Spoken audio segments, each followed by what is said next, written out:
Welcome to Toonzo BD. শুনি টুম্পার গল্প হাসি আর মজায়।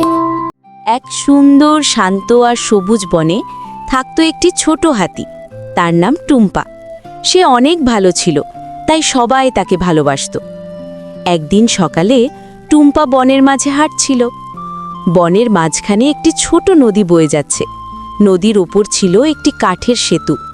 হঠাৎ টুম্পা কিছু শব্দ শুনে দাঁড়িয়ে পড়ল। সে দেখল নদীর ওপরে সেই সেতুটি ভেঙে গেছে, আর ভাঙা সেতুর এক পাশে একটি ছোট খরগোশ দাঁড়িয়ে, আরেক পাশে একটি হরিণ শাবক। তারা দুই বন্ধু। খরগোশ বলল, আমি ওপারে যেতে পারছি না। হরিণ শাবক বলল, আমিও ভয় পাচ্ছি।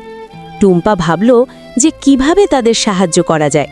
সে জানত সে খুব বড়, সে সেতুতে উঠতে পারবে না। তবু টুম্পা হাল ছাড়ল না। সে চারপাশে তাকালো। নদীর আশেপাশে সে বড় বড় কিছু কাঠের গুঁড়ি দেখল। টুম্পা তার সুর দিয়ে কাঠের গুঁড়ি তুলল আর ধীরে ধীরে একটা একটা করে নদীর ওপর সাজালো। আস্তে আস্তে সেই ভাঙা জায়গায় একটি ছোট সেতু তৈরি হলো। খরগোশ আর হরিণ শাবক নিরাপদে পার হয়ে গেল। তারা একসাথে হতে পেরে খুব খুশি হলো। তারা টুম্পাকে ধন্যবাদ দিল। টুম্পাও মৃদু হাসল। বন্ধুদের সাহায্য করতে পেরে সেও খুব আনন্দ পেল। টুম্পা ঘরে ফিরল। আজ তার মন খুব শান্ত। বন্ধুরা, আজ আমরা কি শিখলাম বলো তো? আমরা শিখলাম, বড় বা ছোট যাই হই না কেন, বুদ্ধি আর ধৈর্য থাকলে সবাইকে সাহায্য করা যায়।